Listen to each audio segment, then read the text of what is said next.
சூரியன் பிரகாசமா ஒளிர்ந்து கொண்டிருந்தது. காடு உயிரோட்டமா இருந்தது.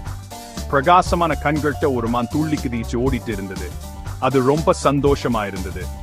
அது ரொம்ப வேகமா ஓடும். அந்த மானுக்கு காடு ரொம்ப பிடிக்கும். காட்டுல எந்த மூலையும் அதுக்கு தெரியும். இதுதான் அதோட வீடு.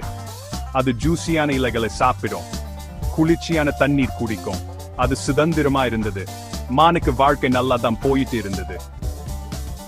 ஆனா ஆபத்து மறைஞ்சு காத்துட்டு இருக்கு. மானுக்கு இது தெரியும்.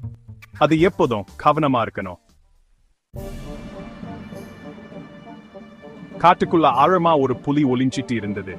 அதுக்கு பசிச்சிட்டு இருந்தது. அது காத்திட்டு இருந்தது. அது அடுத்த வேட்டைக்காக பாய்ச்சிட்டு இருந்து.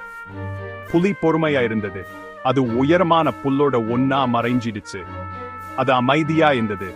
அது மறைஞ்சிருக்கிறதுல திறமைசாலி. சீக்கிரமே ஒரு மான் தண்ணீர் குடிக்க வந்தது. மானுக்கு தாகமா இருந்தது. புலி பாய்ச்சிட்டு இருந்தது. அது நாக்கால உதுட்டு நக்கிச்சு.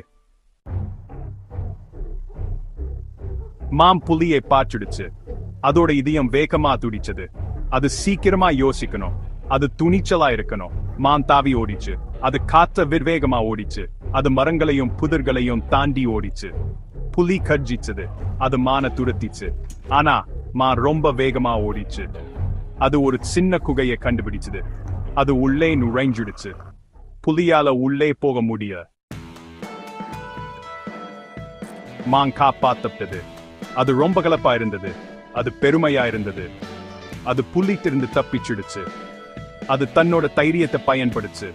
அது தன்னோட புத்திசாலித்தனத்தை பயன்படுத்துச்சு.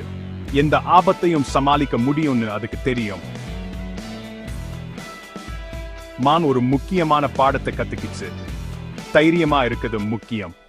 புத்திசாலியா இருக்கிறதும் முக்கியம்.